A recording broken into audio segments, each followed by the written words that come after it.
Bonsoir à toutes et à tous, bienvenue. Nous avons donc attendu quelques minutes que les gens puissent se connecter sur le lien sur la page Facebook pour cette réunion publique.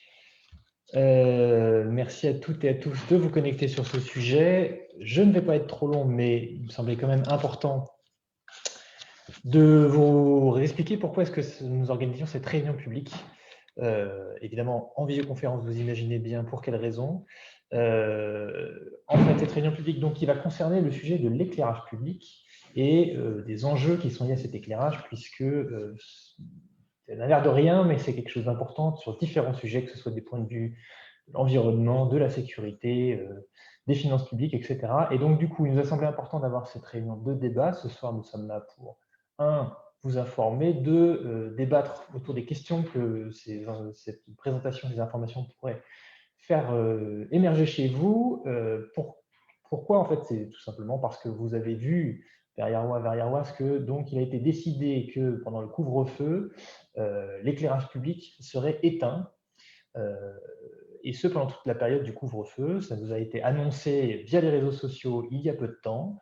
Et donc, du coup, le sujet était plutôt de se dire, eh bien, partageons les enjeux, discutons autour de ces sujets et posons les questions, puisqu'en fait, nous n'avons pas eu l'occasion d'en discuter et nous n'avons pas eu, évidemment, l'occasion d'échanger et d'avoir différentes questions sur ce sujet.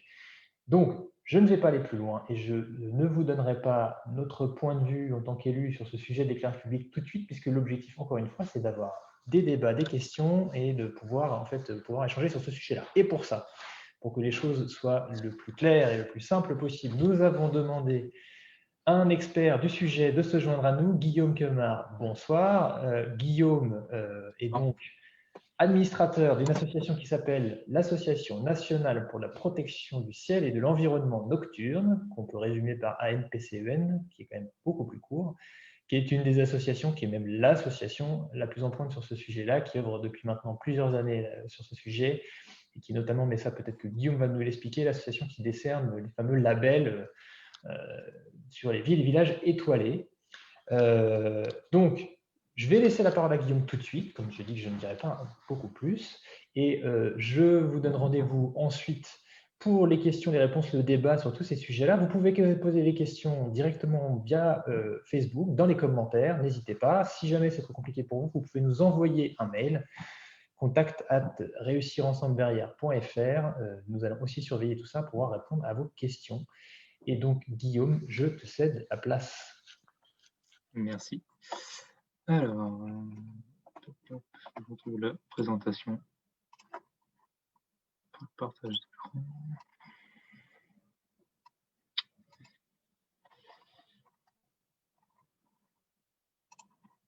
Voilà, comme ça.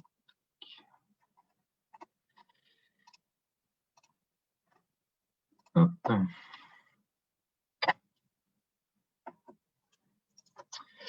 Alors déjà, dans un premier temps, je voudrais vous remercier Vincent Hulin pour l'invitation, ce qui me permettra en fait dans un premier temps, en fait, avant de répondre à vos questions, de poser un peu les bases des problématiques qui entourent les questions de l'éclairage public et notamment le fait de l'éteindre encore de nuit, ce qui peut générer quelques inquiétudes, ce qu'on peut largement comprendre. Donc, comme ça a été rappelé en introduction, je suis administrateur de l'Association nationale pour protection du ciel et de l'environnement nocturne. Donc, très rapidement, juste pour vous proposer un peu les bases de ce que fait l'association maintenant depuis un peu plus de 20 ans, c'est qu'elle travaille sur l'ensemble des enjeux qui ont trait en fait aux questions de l'éclairage public.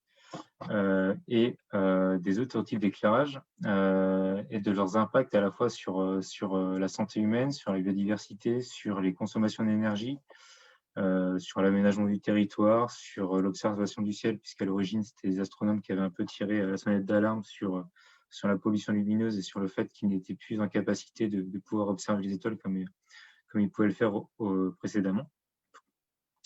Donc l'association elle est agréée au niveau national pour la protection de l'environnement et elle s'appuie en fait sur 8000 adhérents et surtout en fait sur un réseau de bénévoles répartis sur l'ensemble du territoire français à travers 70 correspondants locaux et 15 administrateurs dont je fais partie. Et on tient à rappeler systématiquement que nous sommes bénévoles et qu'on essaye d'accompagner du mieux possible les collectivités sur ces sujets.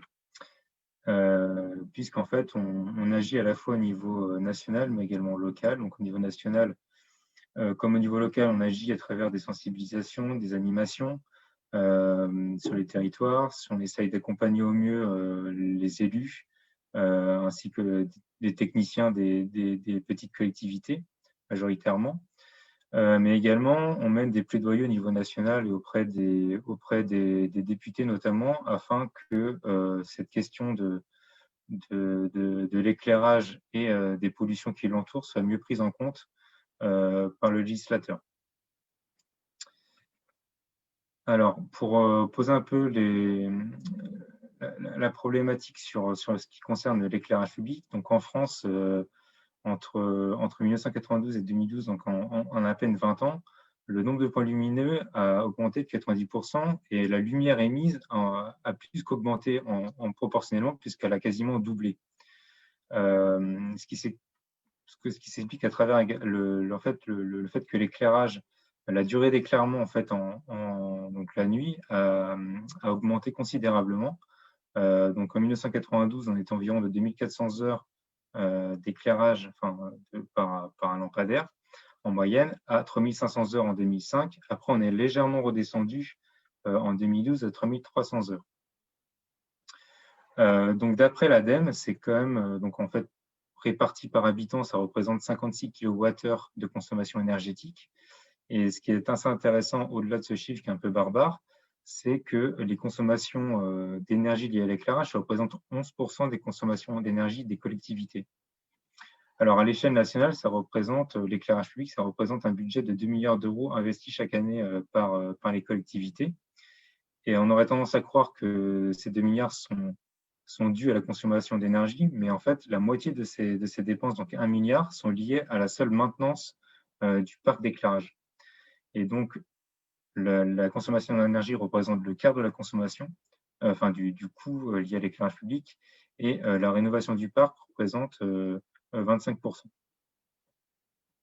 Alors, en titre de comparaison, on se retrouve très loin effectivement des questions de bâtiments publics et de leur consommation, mais c'est quand même le deuxième poste de dépenses pour les collectivités en termes d'énergie.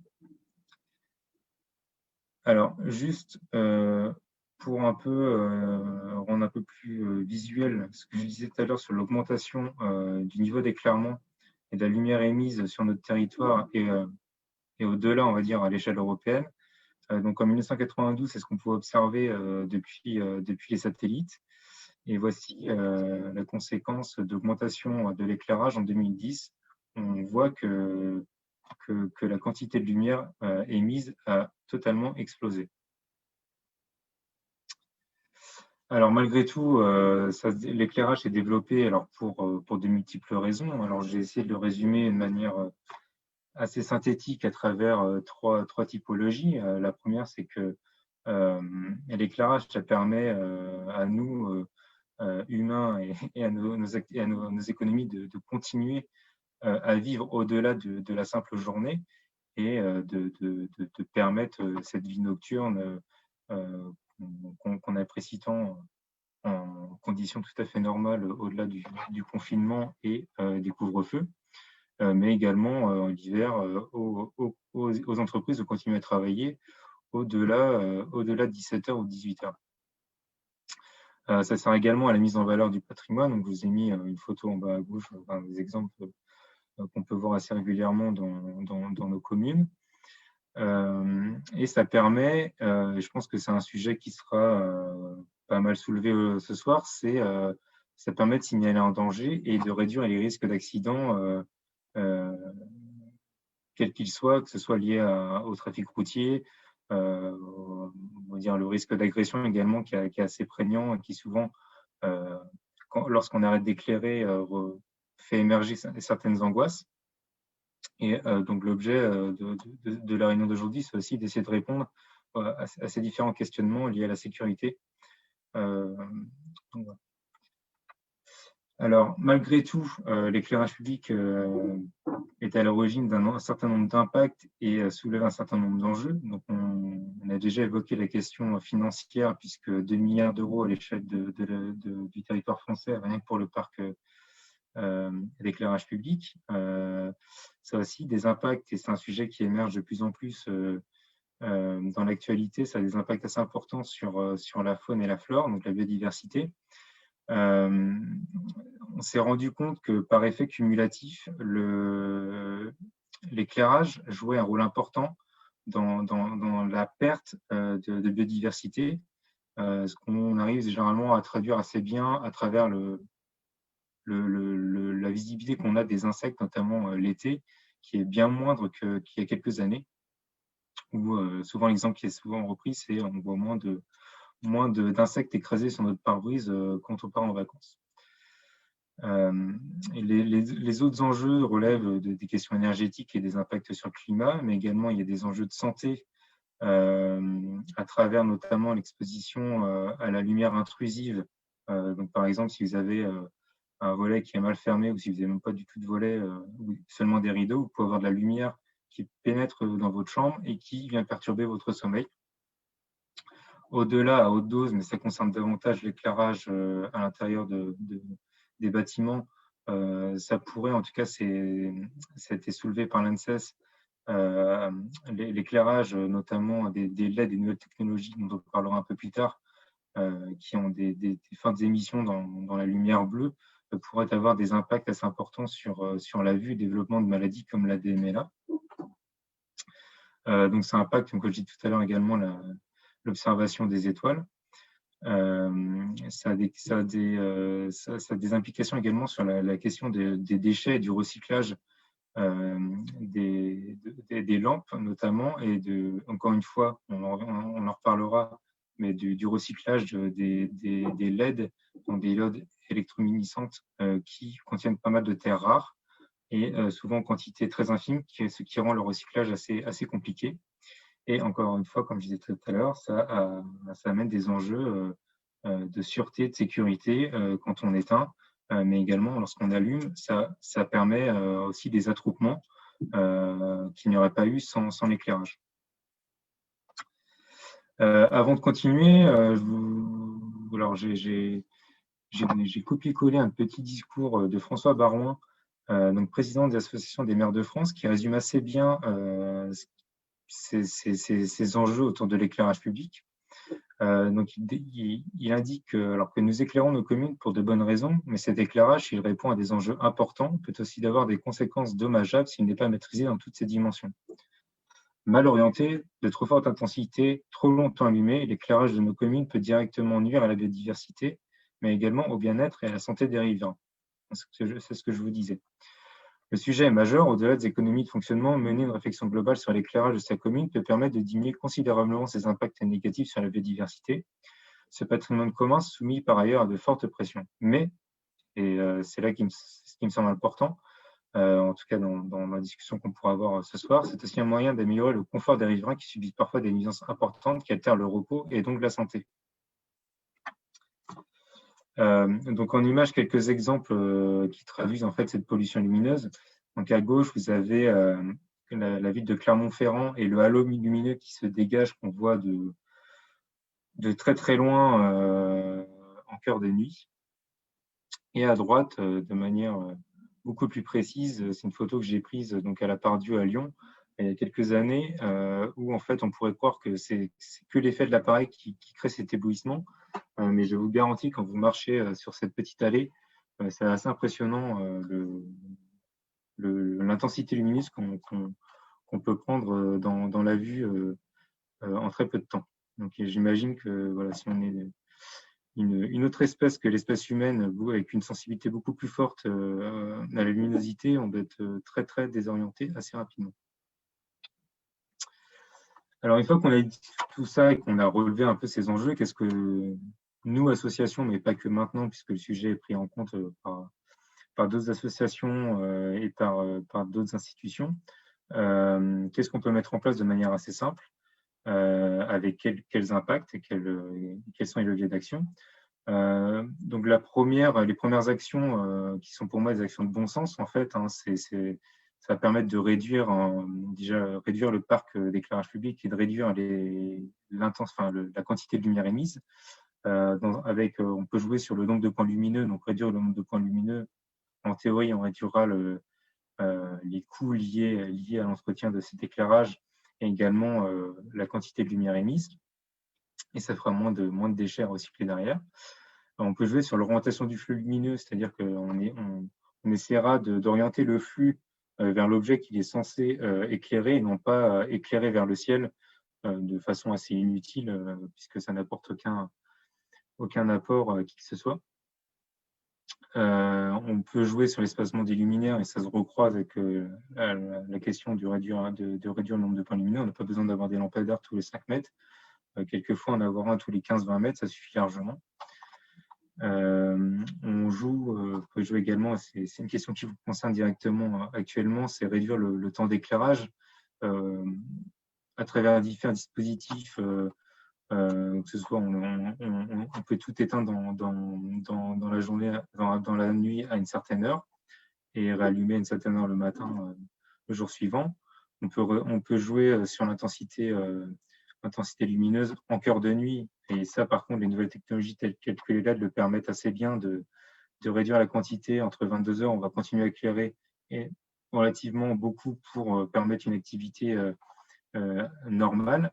Alors qu'à 3 heures du matin, quand l'activité sera beaucoup plus faible, on pourra juste maintenir un niveau d'éclairage suffisant pour que la route puisse toujours être visible, par exemple. On peut jouer également sur les puissances lumineuses. On peut, alors on a un levier d'action différent, mais qui permet principalement de réduire l'impact sur la biodiversité tout en maintenant un peu cette division entre la journée et la nuit avec ces éclairages un peu orangés, en promouvant en fait des couleurs des températures de couleurs dites chaudes. Donc plus la couleur est chaude, plus elle est jaune-orangé, voire tend vers le rouge.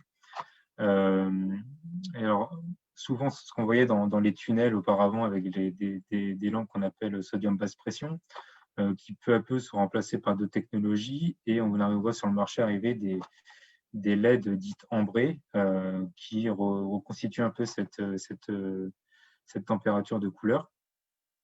Est-ce que je mets que la mise en place de ce type de technologie pourrait avoir un impact favorable sur la biodiversité, puisque nous avions réalisé il y a maintenant 5 ans, en partenariat avec la Caisse des dépôts et consignations, enfin une de ses filiales, un travail qui a permis d'identifier que la majorité des espèces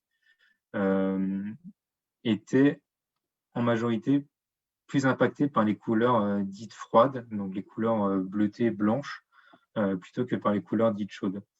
Donc, c'est une publication pour ceux que ça intéresse que vous pouvez retrouver sur Internet. On vous enverra le lien via monsieur-là, qui est gratuite, voilà, qui est facile d'accès. On vous explique un peu tous ces impacts et au-delà sur ces questions d'éclairage extérieur. Il y a un autre levier qui, moi, me paraît important, qui est assez peu étudié, il me semble, en tout cas qui mériterait d'autres réflexions, c'est jouer sur le revêtement de la voirie et des contrastes, puisqu'effectivement, si on a des trottoirs et des routes qui sont de la même couleur, effectivement, si on n'a plus d'éclairage ou moins d'éclairage, la distinction entre les deux risque d'être un peu plus compliquée, surtout sur des secteurs qui sont parfois mal entretenus. Ça me semble assez important de pouvoir proposer cette question, ne serait-ce qu'avec un éclirage faible, on pourrait apporter des solutions assez intéressantes tout en maintenant une qualité visuelle tout au long de la nuit.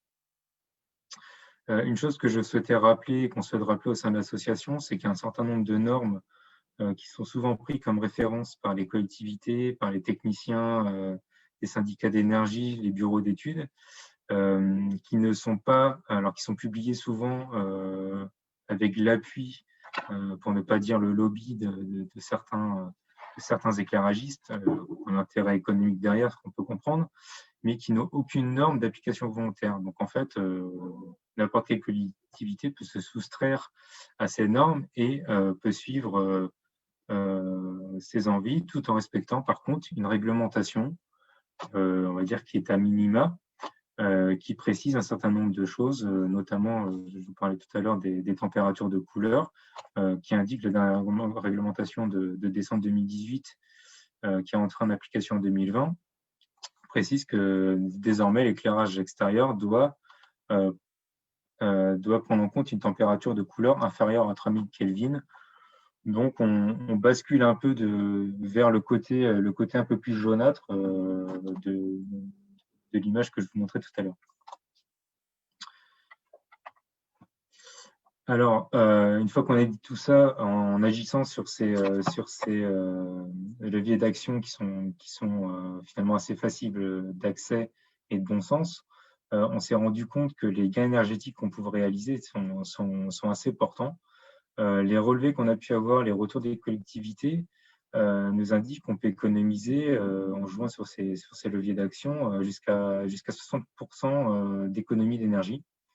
Alors parfois un peu moins, parce que suivant le type d'éclairage que l'on a dès le départ, on ne peut pas forcément faire les mêmes choses. Ça demande également des investissements de renouvellement du parc. Néanmoins, on peut assez facilement réduire la facture d'électricité et de fait également le coût d'entretien indirect pour les collectivités. Alors, je souhaite revenir également sur la question de la technologie LED qu'on voit apparaître de plus en plus dans toutes les collectivités et sur le marché de manière globale, même pour vos éclairages à l'intérieur de chez vous. Les technologies donc, de diodes électroluminescentes qui sont en train d'inonder le marché et qui promettent en fait des économies d'énergie qui, alors selon EDF, peuvent atteindre 80% sans rien faire, juste en changeant une ampoule. Alors, certes, c'est ce qui est vendu. Néanmoins, il y a un certain nombre de problèmes que nous, on a pu relever, notamment pour l'éclairage public, c'est qu'un certain nombre d'infrastructures ne sont pas adaptées pour accueillir ces technologies, donc qui demandent un investissement supplémentaire qui n'est souvent pas déclaré dès le départ par les éclairagistes qui souhaitent vendre ces technologies. Donc, c'est un coût supplémentaire qu'il faut prendre en compte en tant que collectivité pour sa transition. Donc, je rappelle tout à l'heure l'impact des LED blanches sur la biodiversité. Vous voyez à droite un pic, en fait, ça c'est ce qu'on appelle le spectre lumineux. C'est la composition de la lumière où on voit un pic d'émission dans ce qu'on appelle les basses longueurs d'onde, dans cette couleur bleuâtre, qui ont des impacts sur la vision d'une bonne partie des espèces, dont l'humain, assez important. Le bilan environnemental, selon l'ADEME également, des LED est à améliorer, puisque ce qui est indiqué et ce qu'on a pu remarquer également sur le terrain, c'est que la fiabilité des LED n'est pas tout le temps au rendez-vous. Et les durées de vie qui sont affichées de 25 à 30 ans, en fait, quelquefois, au bout d'un an ou 2 ans, les LED, il faut les changer. Alors, ce n'est pas l'ensemble du parc, mais il y a un pourcentage aujourd'hui qui n'est pas précisé, mais qui non négligeable, qui doit être remplacé assez rapidement et non pas tous les 25 ans, comme vendu par les éclairagistes. Il y a les questions des déchets que j'avais évoquées en début de présentation, qui devraient quand même se poser assez rapidement, puisqu'actuellement, je crois, on est aux alentours de 10 à 15% du parc équipé de LED, mais le jour où on passera sur un parc équipé majoritairement en LED, la question du recyclage sera d'autant plus prégnante et devra trouver une réponse assez efficace si on ne veut pas retomber dans d'autres travers. Et par ailleurs, on s'est rendu compte, et c'est un effet qui est assez bien connu désormais, c'est le risque d'effet rebond. C'est-à-dire qu'on, sous couvert de réaliser des économies d'énergie, on va se permettre aussi d'éclairer plus. Et donc finalement, les économies d'énergie qu'on aurait pu faire sont réduites. Alors peut-être qu'on va toujours continuer à en faire, Mais en parallèle, on va induire de nouveaux impacts en éclairant plus et en impactant par exemple la biodiversité. Et avant de terminer cette présentation, et pour, je l'imagine, lancer le débat, je souhaitais revenir sur la question de la relation entre l'éclairage public et la sûreté, puisque souvent on entend dire que si on arrête d'éclairer, c'est la porte ouverte à la délinquance, aux agressions, aux accidents. Alors déjà, un chiffre de l'Observatoire national de la délinquance et des réponses pénales, 80% des cambriolages sont réalisés chez les particuliers en journée, ce qui se comprend également assez bien, puisqu'en journée, les logements ne sont pas forcément occupés, hors situation particulière comme actuellement. Et par ailleurs, à divers niveaux, on s'est rendu compte que le fait de ne pas éclairer n'induisait pas une augmentation des cambriolages. Alors, c'est les remontées faites par les collectivités qui, je vous présenterai après, sont entrées dans le concours en ville et villages étoilés, ont été accompagnées par l'association. C'est des remontées des collectivités, mais pas seulement, puisque c'est également des remontées des gendarmeries qui démontrent qu'en fait, qu'il n'y a pas plus de délits ou d'incivilité en cœur de nuit lorsqu'on arrête d'éclairer. Il y a souvent également un point qui est soulevé, c'est si on arrête d'éclairer la voirie, on va créer plus d'accidents parce qu'il y a moins de visibilité. C'est vrai que l'œil humain n'est pas forcément adapté à cette vision nocturne et à une vitesse relativement élevée. Les perceptions de distance en cœur de nuit ne sont pas forcément les mêmes et pas aussi efficaces qu'en journée.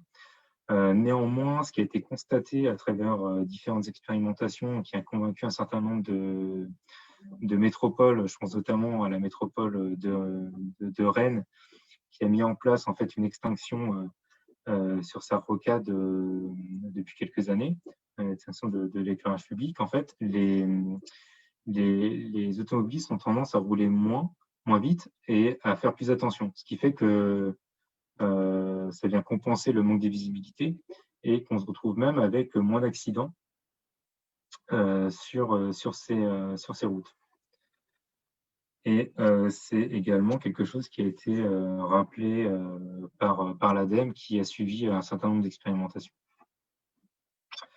Deuxième point sur ces questions de sûreté et de sécurité, c'est que le maire n'a aucune obligation d'éclairer s'il ne le souhaite pas. En fait, son obligation repose sur le fait de signaler les dangers à travers divers dispositifs et l'éclairage public ne constitue qu'un moyen de signaler certains dangers. Donc ça, c'est une question qui avait été posée au Sénat donc en 2013 et qui avait eu un retour de la part du ministère chargé de la décentralisation à l'époque, qui était dénoué. Donc voilà, encore une fois, le maire n'a pas d'obligation. Il peut jouer sur d'autres leviers d'action pour signaler un danger routier, par exemple. Et donc, comme ça a été évoqué dans l'introduction, voilà, si jamais ça intéresse votre commune ou d'autres communes que vous connaissez, vous pouvez participer, enfin la commune peut participer au concours Ville et Villages étoilés, qui permet en fait de valoriser les actions menées par les collectivités en matière de lutte contre la pollution lumineuse, de maintien d'un environnement nocturne et d'une qualité de la nuit à différents niveaux, hein, que ce soit au niveau technique, de sensibilisation. Et voilà, donc c'est une labellisation qui va de 1 à 5 étoiles en fonction des efforts qui sont faits et de l'engagement des collectivités. Je vous remercie.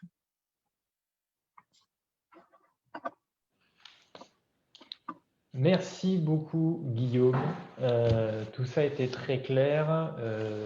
J'ai vu dans les commentaires sur le Facebook Live que ça avait suscité énormément de questions, de remarques. Ce que je propose, c'est que donc on les prenne dans un ordre totalement arbitraire, mais il y a quand même souvent un peu les mêmes sujets.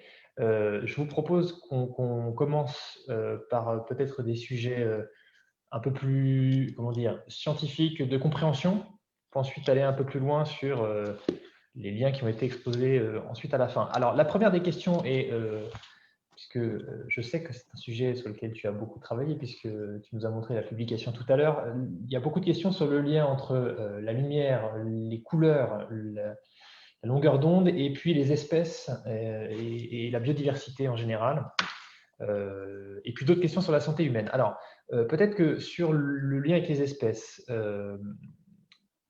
question peut-être la plus simple, il nous est demandé par Isabelle si l'éclairage nocturne était moins gênant l'hiver, puisqu'en fait, il y a moins d'espèces l'hiver, et donc on peut s'attendre à ce qu'il y ait un impact un peu plus faible sur la biodiversité. Est-ce que ça t'inspire quelque chose? Alors, ma connaissance, on n'a pas de chiffres qui permettent de distinguer s'il y a moins d'impact en hiver, l'été, au printemps ou en automne. Au global, par contre, c'est un fait. On a pu constater une vraie réduction en fait de la vie nocturne, je veux dire, chez certaines espèces et surtout des modifications de comportement chez des espèces type la chauve-souris, enfin, soit une espèce qui est prise comme emblématique sur ces thématiques-là, comme la chauve-souris. Donc, voilà, je ne sais pas s'il y a d'autres questions qui seront liées à cette problématique, mais ou si je réponds totalement sur la question de la biodiversité, Si, vas-y, bien sûr.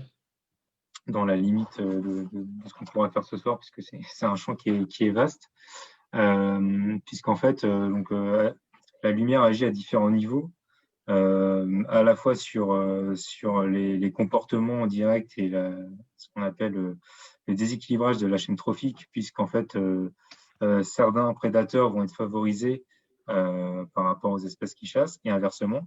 Donc, ça vient modifier cet équilibre qui existait jusqu'à maintenant. Ça peut venir modifier en fait des sécrétions hormonales avec alors, on a vu chez certaines espèces, notamment encore une fois les chauves-souris, développement de cancers qui n'existaient pas auparavant, des comportements modifiés sur la reproduction et des espèces qui se reproduisent moins bien, des effets barrières, des espèces qui ne peuvent pas passer certains axes routiers puisque la lumière pour elles constitue un mur. Et donc, c'est obligé de contourner cet obstacle, parfois jusqu'à l'épuisement. Voilà, donc ce sont quelques effets. Alors, il y en aurait plein d'autres, à évoquer, mais ce sont quelques effets assez importants, souvent mis en avant. Très bien, oui. Donc effectivement, l'exemple des chauves-souris me paraît bon.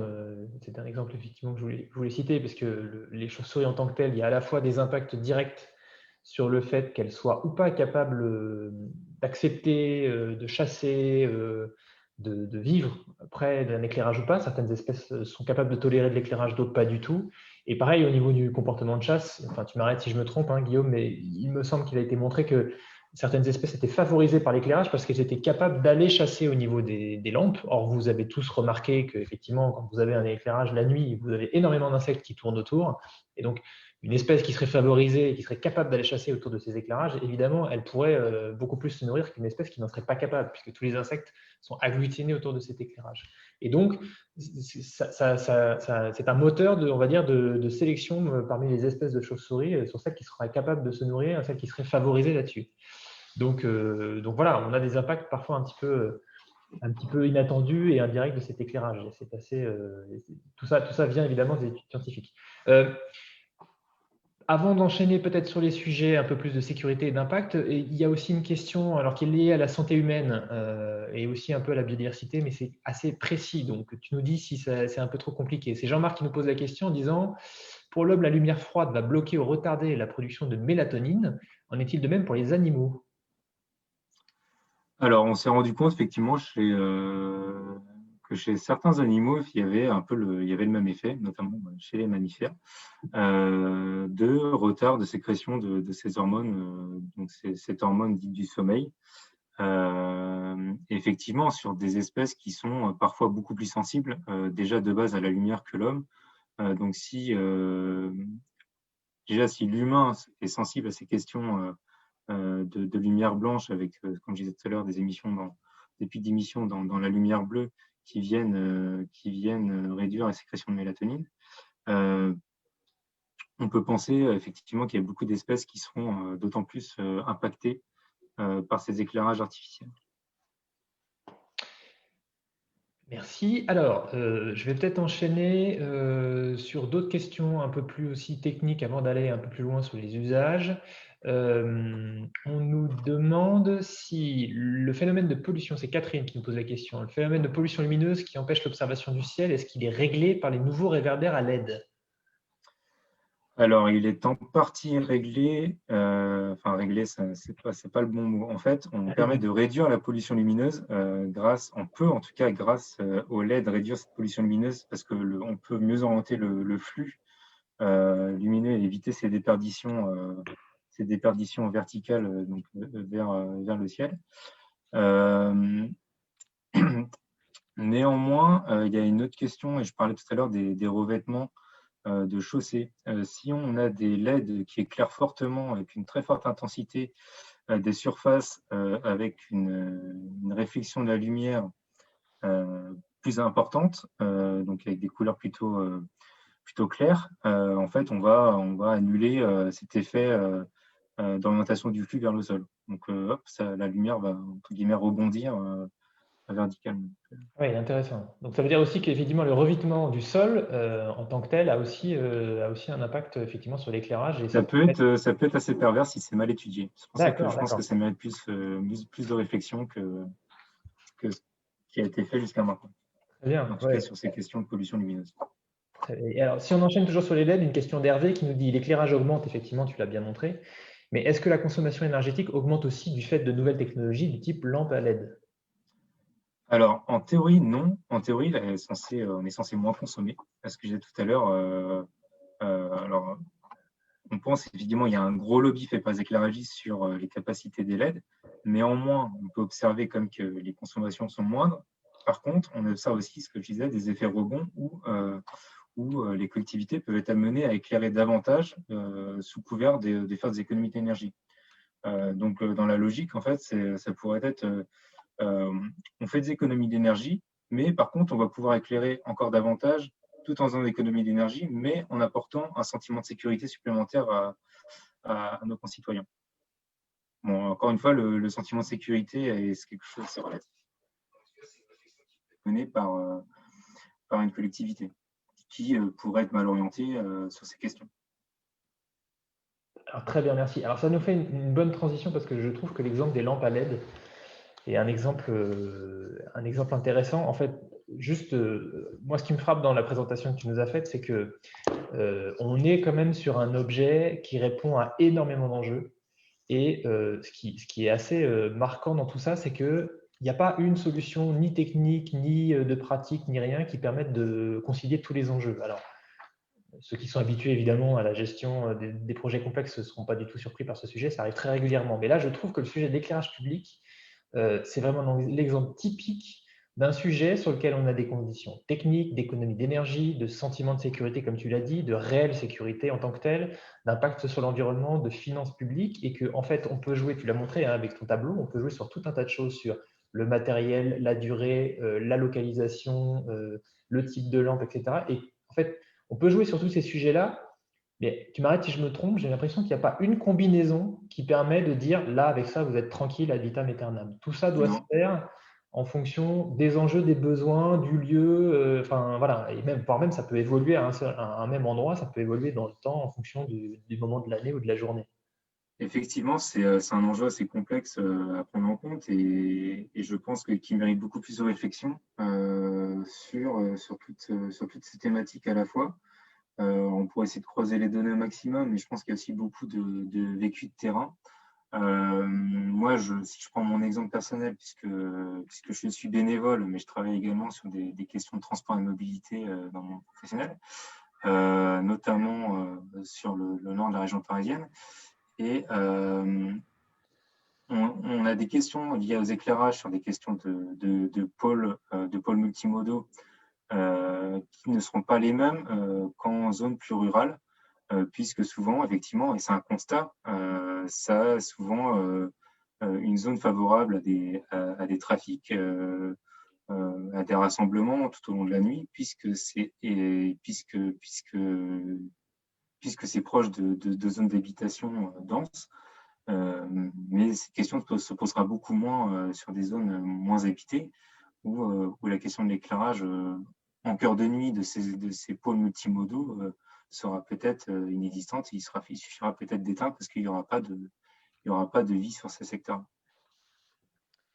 Bon, alors du coup, ça nous fait une bonne transition pour ce sujet un petit peu ardu qui a fait l'objet d'énormément de questions et qui avait aussi fait l'objet de beaucoup de remarques avant cette réunion sur les échanges entre Verrières sur les réseaux sociaux, qui est une question qui a été posée par de nombreuses personnes, et notamment Jacques, sur effectivement l'impact de l'arrêt de l'éclairage sur la sécurité. Alors, pour commencer, avant de répondre à la question, tout notre soutien, toutes nos pensées à Jacques, parce que je comprends que la nuit dernière, il s'est passé un événement pas particulièrement sympathique, parce que si j'ai bien compris, il y avait des visites malveillantes, pour être tout à fait, comment dire, pour être dans la litote, sur des véhicules dans une rue qui effectivement du coup n'est pas éclairée. Et donc la question de Jacques, qu'on nous a beaucoup posée, auquel tu as un petit peu répondu, hein, qui était le fait de se dire, est-ce que finalement on peut relier cet arrêt de l'éclairage public à une hausse de la délinquance? Tu as parlé de cambriolage, on peut parler aussi de, comment dire, dégradation de véhicules, on peut parler de… Voilà, donc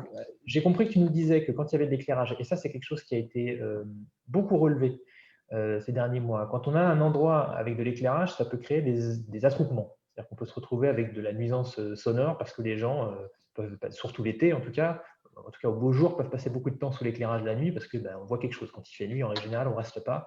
Voilà, on est obligé d'allumer les phares de la voiture, c'est autre chose. Mais au-delà de ça, pour la question précise de Jacques, sur effectivement l'impact en termes de dégradation, en termes de délinquance, autre que le cambriolage, est-ce qu'on a des informations là-dessus?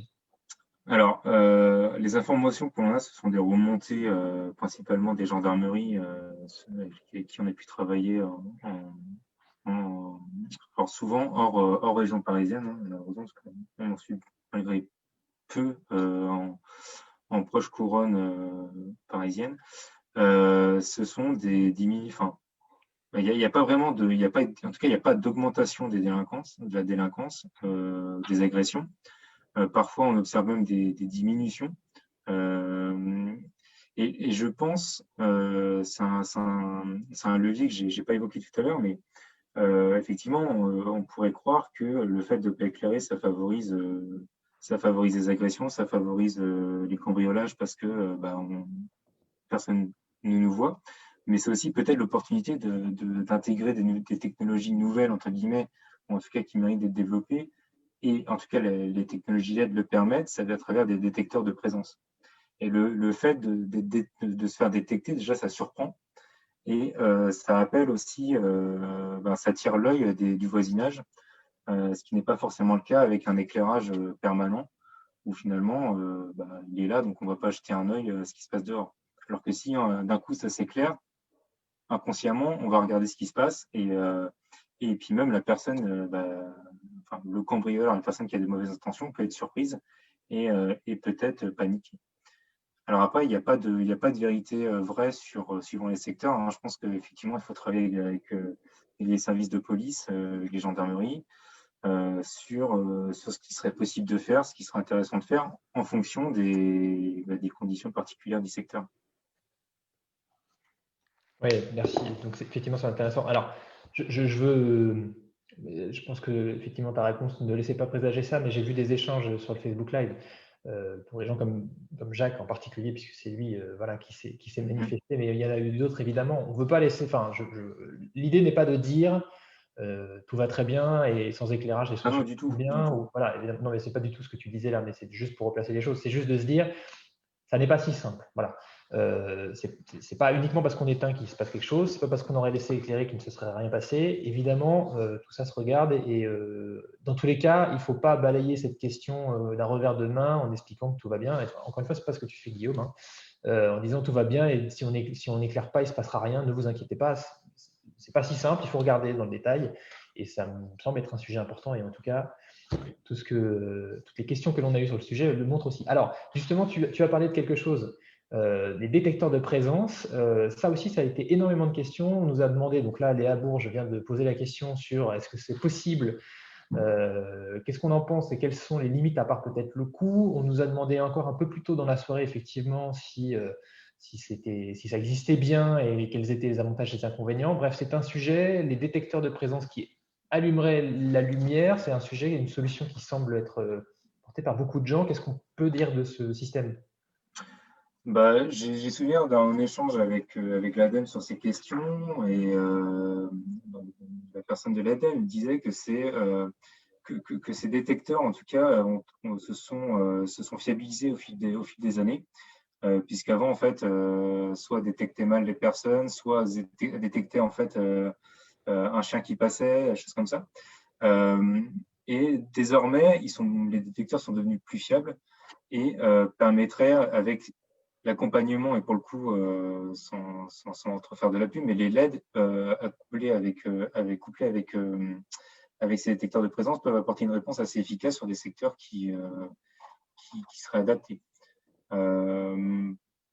Je pense que c'est pas, j'ai pas le coût des détecteurs, mais je pense pas que ce soit des budgets astronomiques pour leur installation. Alors, j'ai dans le souvenir aussi qu'en fonction du type de… Alors, évidemment, on imagine bien que si on met ces détecteurs sur des zones très fréquentées, en fait, au final, ça revient à être allumé tout le temps ou alors à avoir très, très peu de moments de latence entre les extinctions. Donc, ce n'est pas un système qui est utile partout. J'ai aussi le souvenir de cette étude ensemble que l'on a faite, Guillaume, qui Ouais. fait qu'il y a certaines lampes qui supportent assez mal le fait d'être éteintes et allumées parce que du coup, c'était à la fois la consommation d'énergie et ça pouvait aussi rendement diminuer leur durée de vie, on va dire. Donc, en fait, c'est pas tant le détecteur que le couplage aussi avec le système. Je me trompe? C'est exactement ce que je disais en fait, c'est que pour le coup, une nouvelle technologie permettent de conserver une efficacité et un éclairage instantané, ce qui n'était pas le cas avec d'autres technologies qui demandaient à monter en température pour atteindre en fait leur niveau d'éclairage optimum. Euh, et en plus, effectivement, user le matériel précocement. Donc voilà, je pense que avec l'arrivée de nouvelles technologies telles que les LED, mais avec des LED, voilà, on va dire plus pertinentes en termes d'impact sur la pollution lumineuse, on pourrait conserver euh, un service rendu à la population et voire même l'améliorer tout en réduisant cette pollution lumineuse. Euh, il y a du coup une question sur justement ces LED de Magdalès à l'instant qui nous dit est-ce qu'avec la technologie LED, on pourrait augmenter ou diminuer progressivement l'éclairage en fonction de la luminosité?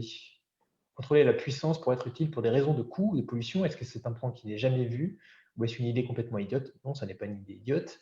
Mais pour aller un peu plus loin sur ce sujet, est-ce que régler cette intensité lumineuse en fonction des besoins, c'est faisable avec les LED? C'est faisable. Il y a un certain nombre de communes qui ont mis ça en place justement pour faire varier cette intensité au cours de la nuit. Donc, je disais tout à l'heure, en fait, on peut éclairer à un certain niveau jusqu'à 22h, 23h et ensuite le diminuer pour arriver quasiment, on va pas dire, enfin, quasiment à une coupure d'éclairage en cœur de nuit après, pour réallumer progressivement.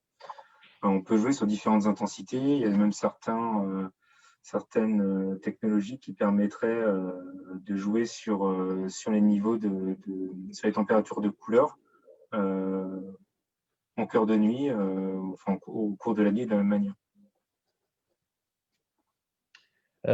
Très bien. Alors, un autre type de question qui a été beaucoup posée, là aussi, c'est les inquiétudes sur la nuit lorsque l'éclairage est éteint sur la circulation piétonne. Alors j'ai vu différentes questions, des questions de Françoise, des questions de André, qui nous demandent, puis d'autres, hein, qui nous demandent si petit 1, enfin comment faire, parce qu'en fait effectivement ça peut inquiéter certaines personnes d'être sur des trottoirs sans visibilité pour à la fois des chutes, des objets, voilà. Et puis par ailleurs, il y a une deuxième question, mais qui est un peu liée sur les passages piétons en tant que tels et sur le fait d'éclairer spécifiquement ces passages piétons de façon permanente ou temporaire. Et est-ce que c'est nécessaire, utile, indispensable ou voilà. Bon, encore une fois, je pense que ça dépend du secteur, ça dépend des axes. Sur un axe très fréquenté, effectivement, ça peut sembler pertinent de conserver un éclairage tout au long de la nuit. Après, il faut voir également le type de trottoir, si le trottoir est large, qu'il est éloigné ou pas de la route. J'ai envie de dire, il y a la question de l'éclairage, mais il y a la question de comment on se signale également. Parce que effectivement, on est dans une société où on a tendance à s'habiller dans des couleurs assez sombres, mais il y a aussi des réflecteurs qui existent et le fait de pas voir ne signifie pas forcément ne pas être vu. Et en fait, je pense que voilà, encore une fois, il n'y a pas de question, il n'y a pas de solution toute simple.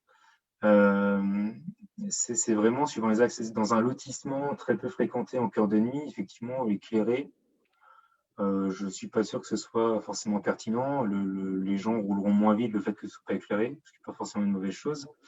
On pourrait également, encore une fois, installer des détecteurs de présence sur les passages piétons. Quand le piéton arrive, on pourrait très bien, le lampadaire pourrait très bien s'éclairer, ce qui permettrait à la voiture, en plus de bien voir en amont qu'il y a une personne sur ce passage piéton et d'anticiper davantage que le fait que si c'est allumé tout le long, peut-être que l'automobiliste verrait qu'au dernier moment le piéton qui s'apprête à traverser. Très clair. Écoutez, on a fait. Alors, vous avez différentes questions, hein, mais je vois une autre question de Léa Bourges. Excusez-moi, j'ai écorché votre nom tout à l'heure. Qui parle de corridors écologiques. Ça, c'est effectivement intéressant. Alors, peut-être juste pour replacer le sujet, puis je te laisserai ensuite expliquer, mais tu l'as un petit peu évoqué tout à l'heure en parlant d'espèces qui n'étaient pas capables de traverser des espèces de murs lumineux. Oui. Les corridors écologiques, le principe, c'est le fait de se dire qu'il faut que les espèces puissent se déplacer d'un lieu à un autre. Et évidemment, pour pouvoir se déplacer, on utilise l'image d'un corridor, puisqu'en fait, il faudrait qu'il y ait un couloir sans blocage au milieu. Et donc, ces blocages, ils peuvent être physiques, vous imaginez bien, un mur. Ils peuvent aussi être sonores pour certaines espèces, et donc, ils peuvent aussi être liés à l'éclairage. Et donc, ce qu'on met derrière ça, on appelle ça des trames. Donc, la trame verte, c'est déplacement plutôt terrestre, la trame bleue, déplacement plutôt aquatique pour toutes les espèces qui se déplacent, et donc la trame noire. La trame noire, c'est donc une trame avec des corridors sans éclairage qui permettent à toutes les espèces de se déplacer. Alors, on revient avec la question de Léa Bourges sur effectivement la sécurité face aux chutes. Donc la question, je te la lis, on en a un peu parlé, mais c'est un peu plus précis. Donc il me semble important également des corridors écologiques qui demeurent en permanence non éclairés. Comment gérer leur sécurité face aux chutes? Suffit-il au maire d'indiquer à l'entrée « Attention, zone non éclairée » ou faut-il fermer ces zones la nuit? Vaste sujet également, mais en fait, disons qu'il n'y a pas de. Enfin, je pense que la question, ça revient à la responsabilité du maire sur ces questions d'éclairage. Effectivement, le fait de ne pas signaler un danger, ça pourrait lui reprocher. Donc, j'allais dire, c'est. Qu'est-ce qu'un danger également? Quel niveau on considère qu'il faut fermer parce que c'est trop important ou pas? C'est pas forcément évident. Et encore une fois, peut-être qu'il y a d'autres manières de signaler un danger en cœur de nuit plutôt que d'éclairer. Voilà, je ne sais pas s'il y a peut-être un sujet spécifique, peut-être qu'on pourrait, ou un exemple en fait qui était abordé à travers cette question.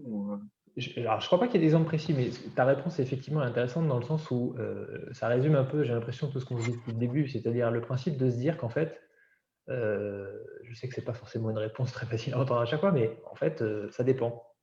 C'est-à-dire que tu l'as bien dit, hein, d'ailleurs. Alors, quand tu as cité effectivement l'Association des maires de France, on parlait de maîtriser le sujet de l'électricité, je trouve que ça résume bien le sujet. C'est-à-dire que c'est un sujet qui se pilote, l'éclairage public. C'est-à-dire qu'il faut avoir une vision des enjeux, une vision des besoins, une vision des moyens possibles, une vision des moyens que la collectivité souhaite se donner. Et puis, tu as parlé de responsabilité. Effectivement, c'est la responsabilité de la commune que de faire des choix et de décider à certains endroits. Donc, on a parlé des passages piétons. On peut très bien se dire que les passages piétons dans une ville donnée, parce que c'est un enjeu, sont de toute façon constamment éclairés. On peut juger qu'à certains endroits, effectivement, certaines zones doivent rester constamment éteintes pour diverses raisons. On peut se dire qu'à certains endroits, effectivement, parce qu'il y a des problèmes de sécurité, il faut travailler plutôt sur des détecteurs de présence. L'impression que ça me donne, et ça répond à une question de Hervé, sur laquelle tu pourras donner ton sentiment si tu le souhaites, mais Hervé disant, alors il faut que je retrouve sa question, mais en gros, voilà, quelles seraient les solutions pour une bonne pratique en matière d'éclairage public? En fait, l'impression que ça me donne, c'est que ce soir, Guillaume nous a donné à la fois des éléments pour comprendre un peu l'impact et pourquoi c'est un sujet, parce qu'en fait, c'est vrai que pour beaucoup, ça n'en est pas encore un. Et puis, quels sont les différents leviers d'action, les différentes possibilités, ce que l'on sait, ce qu'on ne sait pas. Et donc, pour moi, la bonne pratique en matière d'éclairage public, c'est celle qui commence en fait par se poser des questions sur les enjeux, qui se donne des objectifs pour se dire voilà ce que je souhaite faire, et puis qui expérimente, qui essaye les choses, qui fait un retour sur les résultats et surtout qui concerte la population. Je pense que dans l'exposé aussi de Guillaume, en tout cas ça m'a frappé là aussi, c'est qu'on est toujours en lien avec les usages, avec les besoins de la population, avec l'impact sur la population, sur leurs pratiques, sur la sécurité, sur les déplacements, sur la santé, sur les finances publiques, c'est aussi un impact. Et donc du coup, en fait, le citoyen il est au milieu de tout ça. Et donc du coup, faire ce genre de décision, ce genre d'avancée, sans expliquer aux citoyens, comme on vient de le faire ce soir, sans le concerter comme on est aussi en train de le faire, me semble un peu vain et en tout cas plutôt voué à l'échec. Et donc, du coup, il me semble important d'étudier les choses, de voir différentes possibilités, de se donner des objectifs, encore une fois, et puis de les tester en lien avec la population. Je sais enfin en tout cas, je sais, j'ai ouï dire, parce qu'évidemment tout ça n'a jamais été partagé avec les élus municipaux que nous sommes, qu'il y aurait des expérimentations dans la ville de Verrières avec des choses à différents endroits de la ville, différents matériels, différents fonctionnements. Sauf que, en fait, ça n'est pas partagé, personne n'est au courant, et donc comment faire un retour si la population ne sait pas, ne voit pas qu'il y a une expérimentation, et donc n'est pas capable de donner un avis sur la question, de dire je l'ai testé de telle manière, voilà ce que ça donne, ça correspond à mon besoin, etc. etc. En fait, ça veut dire que tout ça est une expérimentation hors sol dans laquelle le citoyen n'a pas de place. Donc vraiment, expérimenter, étudier, concerter et puis expliquer, tout ça me paraît un peu majeur. Alors, je ne sais pas, Guillaume, si tu veux réagir, n'hésite pas, hein, mais c'est vrai qu'on sort un peu peut-être des sujets techniques, qu'on rentre un peu plus dans le pilotage public de ce sujet-là. J'ai encore une question technique qui vient d'arriver, ce qui va nous faire une petite pause au milieu. Ce sera la dernière. Question de David, est-ce qu'il n'y a pas des tests de surface phosphorescente qui emmagasinent la lumière pendant la journée et la restituent faiblement pendant la nuit pour baliser les routes et les trottoirs? Alors, je connais la réponse, mais je te laisse répondre. Et peut-être que tu auras une meilleure réponse que moi, parce que je sais qu'il y a des réflexions qui sont menées sur ces différentes technologies, qu'il y a des expérimentations réalisées, mais je n'ai pas eu de retour sur leur efficacité. Et moi, ça m'interroge sur le fait de restituer depuis le sol. Quel serait l'impact en fait sur la pollution lumineuse, si on revient sur le sujet notamment de la biodiversité. Ou peut-être que ça mérite d'être creusé comme piste et que la déperdition lumineuse verticale n'est pas si grande que ça, et peut-être que l'objet même, je sais pas si on parle vraiment de le fait de restituer ou le fait juste d'avoir par exemple sur la route ces lignes continues phosphorescentes qui peuvent être une solution, effectivement. Alors encore une fois, je pense que c'est des questions qui méritent d'être creusées, des technologies qui peuvent être utiles. Et encore une fois, c'est pas une question simple parce que ça pose aussi également des questions de coût de mise en place, de coût d'entretien, de qu'est-ce qui est le plus intéressant. Et ça, c'est la collectivité de trancher derrière sur toutes ces questions. Complètement. Alors, quand je disais que je connaissais la réponse, j'ai vu qu'il existait des expérimentations sur ce sujet-là. Alors, c'est effectivement plutôt comme tu le dis, rendre visible des bandes ou des zones plutôt que d'éclairer en tant que tel le reste. Mais donc, bon, moi, je suis cycliste et il m'arrive très régulièrement de circuler la nuit, surtout l'hiver, évidemment. Et effectivement, de temps en temps, avoir comme ça ces bandes visibles peut être utile dans les zones où ça n'est pas éclairé du tout, ne serait-ce que pour avoir une idée de la largeur de la voie ou de voir un peu à l'avance un virage, ça peut être des choses qui sont utiles, mais comme tu le dis, ça va dépendre des endroits dans lesquels ça n'a strictement aucun intérêt. Et puis effectivement, il faut voir l'impact. Mais voilà, tu viens bien de le redire, hein, ce qu'on se disait juste avant, c'est-à-dire le fait que tout ça doit être expérimenté, qu'on doit voir l'impact et savoir si ça répond aux besoins. quels sont les impacts prévus ou non. Et voilà. Peut-être, alors, je vois, il y a beaucoup de réactions, notamment Jacques qui nous dit qu'effectivement, peut-être qu'il ne faut pas imposer les gilets réfléchissants aux piétons. Je pense que là-dessus, on est à peu près tous d'accord. Oui, Encore une tout à fois, fait. Ouais. voilà, c'était pas le sujet, mais c'est vrai qu'en tant que cycliste, la nuit, je suis bien content de l'avoir sur le dos parce qu'on ne sait jamais et que c'est toujours utile. Mais en tant que piéton, non, bien sûr, c'est pas la question. Alors, peut-être pour conclure tout ça, sauf si Guillaume, tu veux repréciser un certain nombre de points. Bah, je voulais juste rebondir un peu sur ce que tu disais Vas-y, tout à l'heure sur le fait que ce soit pas un sujet simple et c'est souvent vu comme un. Alors déjà, on se pose pas la question de l'éclairage public jusqu'au jour où on l'éteint. Et c'est là où les gens commencent à se dire, ah, en fait, j'avais un éclairage, j'en ai plus, ça m'inquiète, qu'est-ce qu'il y a derrière tout ça? Et je pense qu'effectivement, il y a plusieurs étapes. La première, c'est de s'informer. La deuxième, c'est de se questionner. Après, c'est de se concerter, effectivement, c'est un mot qui est important. On a souvent trop tendance à aborder la question sous un angle technique, mais il y a toute cette question de concertation, de ressenti, de vécu, de connaissance du territoire qui fait que c'est la technique qui s'adaptera et pas l'inverse. Et ça, je pense que c'est important de le rappeler. Ça se fait sur beaucoup d'autres sujets et je vois pas pourquoi ça ne se ferait pas pour l'éclairage. Donc voilà, bon, je te laisse continuer. Je sais ce que tu voulais dire. Non, mais c'est exactement ça, c'est exactement ce sujet, le fait effectivement d'avoir d'étudier ce sujet-là en tant que tel et d'avoir vraiment une vision des choses. Mais encore une fois, peut-être pour conclure cette discussion, en tout cas pour ce soir, c'est aussi pour ça qu'on a jugé important d'avoir cette réunion, qui n'a pas concerné Verrières-le-Buisson uniquement et en tant que tel, mais qui est plutôt venue pour poser les enjeux, la connaissance et un peu le cadre de réflexion. Et pour nous, ça ne peut être qu'un début. Pour tout vous dire, je vous avais promis en début de réunion, je ne suis pas sûr que vous l'attendiez avec impatience, mais ce n'est pas grave, notre avis en fait sur cette décision qui a été prise à Verrières-le-Buisson, un peu brutale, en tout cas non prévue, imprévisible, imprévue, d'éteindre totalement l'éclairage sauf dans certaines zones de la ville pendant le couvre-feu. Moi, je vous avoue, parce que c'est un sujet qu'on a un peu travaillé, que j'ai un peu travaillé il y a quelques temps, je soutiens le principe de se dire qu'il y a des zones dans cette ville et des moments dans cette ville dans lesquels il faudrait que l'éclairage public soit moins présent et coupé. Et je trouve qu'il y a un fort travail à faire là-dessus. Pour tout vous dire, lors du premier confinement, j'avais même fait part, pas en public mais en privé, à la majorité du fait que ça pourrait être utile d'éteindre l'éclairage public et que ça se faisait dans d'autres. À l'époque, on m'avait répondu que c'était techniquement pas possible et qu'il y avait un problème technique qui faisait que c'était pas faisable.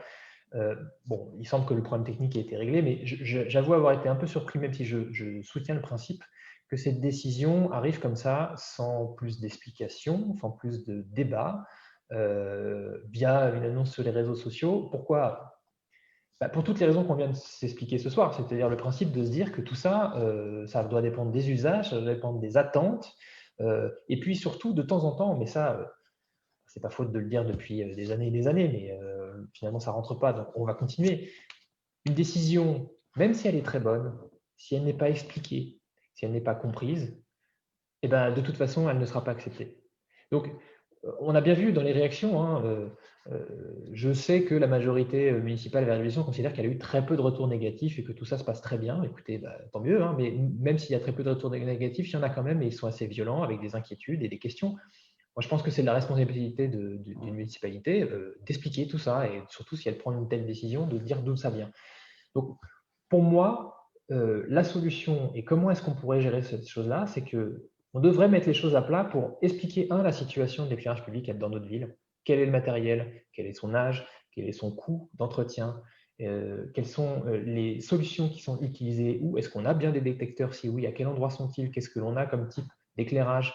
Quelles sont les différentes horaires à laquelle c'est allumé, à laquelle ça n'est pas, en fonction de quoi. Je sais qu'il y a des horloges astronomiques qui font que tout ça se fait en fonction de l'heure, du lever, du coucher du soleil. Enfin voilà, tout ça, la première des choses, c'est l'état des lieux, où on en est aujourd'hui, et puis ensuite, quels sont les objectifs qu'on se donne. Est-ce qu'on se donne un objectif qui est d'avoir majoritairement des zones non éclairées dans la ville, voire toutes?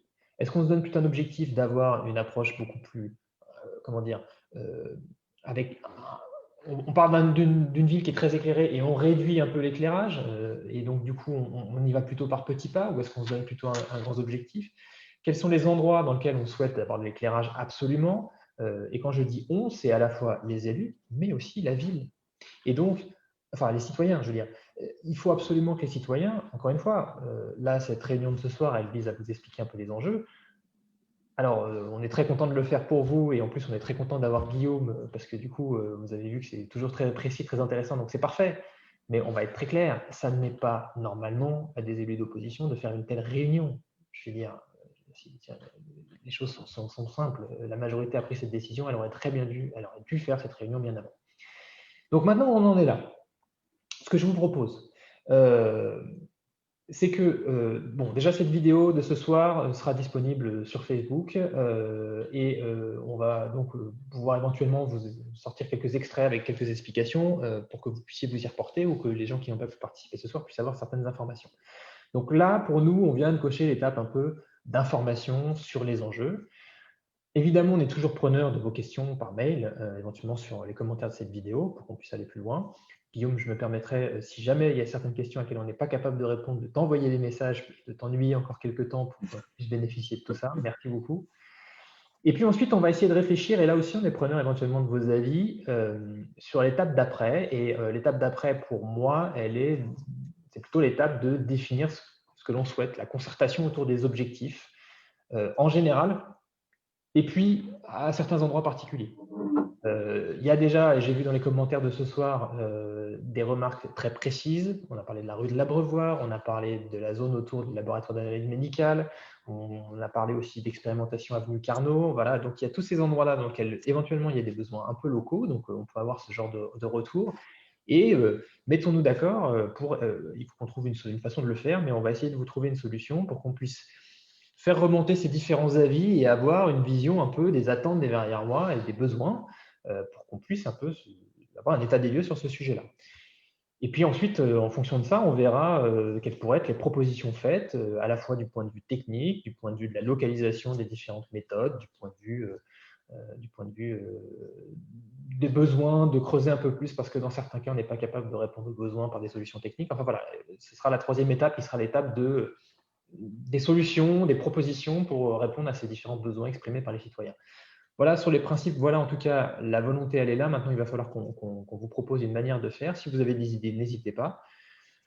Il me reste, sauf erreur et sauf autre question que je ne vois pas arriver, à remercier Guillaume pour cette présentation très précise, à vous remercier toutes et toutes d'avoir participé à cette réunion, ou là en direct ce soir, ou plus tard en regardant cette vidéo sur Facebook. N'hésitez pas, envoyez-nous vos questions, posez-les-nous, dites-nous ce que vous pensez de tout ça, et nous, on va continuer à avancer un peu sur ce sujet qui est important, qui a beaucoup d'impact, comme on a pu le voir ce soir. Et puis, bah, écoutez, je pense que Verrières-le-Buisson a tout intérêt à avancer là-dessus, et donc qu'on le fasse tous ensemble et en concertation me semble être la moindre des choses. Merci beaucoup, Guillaume. Merci. Et passez toutes et tous une très bonne soirée. Bonne soirée.